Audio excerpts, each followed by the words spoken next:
A very good morning, everybody. Today we are going to work how to insert the data into a table. Now for this we have an insert query. We are just going through this.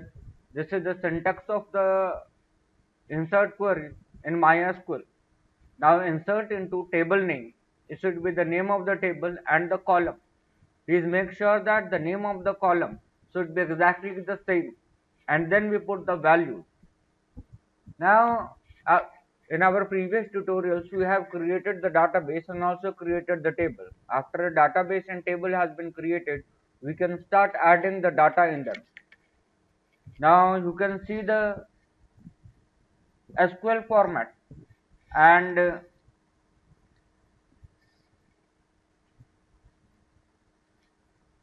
this is the set of the code. This implies the name of the server. This implies the name of the username. This implies the name of the password, name of the database. Then this is the connection string. In this we feed, in the connection string we feed the server name, username, password and database name. Now then we check the connection. After checking the connection, that means we have been connected with the database. Now we are going to feed the data into the database. Now this is the query. Now let us have a look. In our previous tutorial you can see that we have created the table. Now this is the syntax for creating the table. Now let us move to the PHP myadmin part.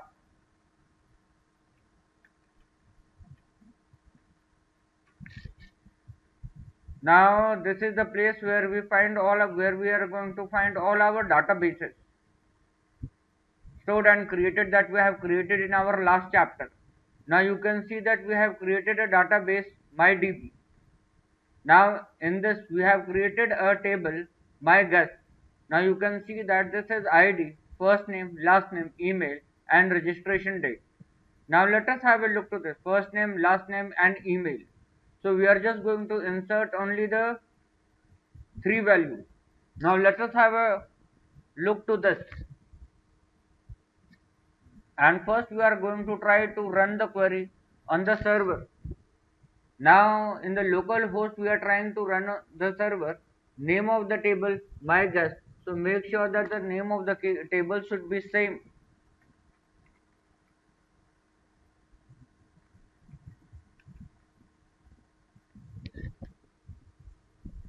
Now you can see that we have copied the query.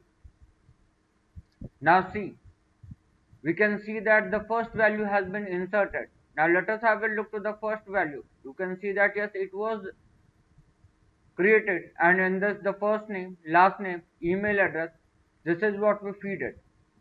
Now let us have a look to this part. If we are going to try to do the same thing using a web page. Now when we are trying the same thing using the web page, we are just copying the set of parts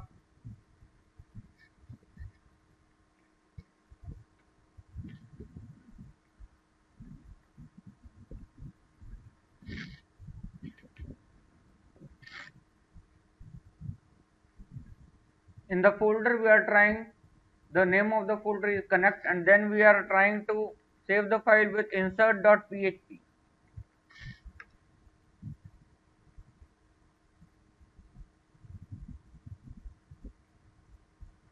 Now you can see that we are trying to insert the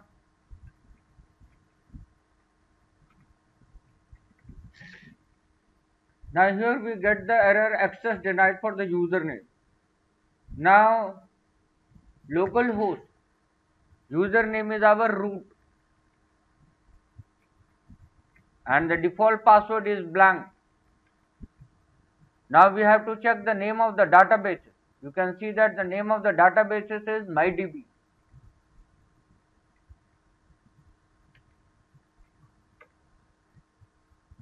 This is the name of the MyDB database. We have already saved it. New record successfully inserted. That means two records must have been inserted in the table.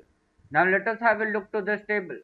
Now you can see that this was the first name, second name, first time, and then we have the second time. From the timer you can check that yes, First it was inserted, then this was inserted. So this is how we insert the data. We have also tried to run the query using the SQL query. Now in the similar way we are going to proceed with the procedural structure of PHP. You can see that in the every web page we have server name, username, password, database name. Then we have checking the connection point. After checking the connection, we take the query into a variable and then we process the query. Similarwise, we proceed with the PDO, PHP data object.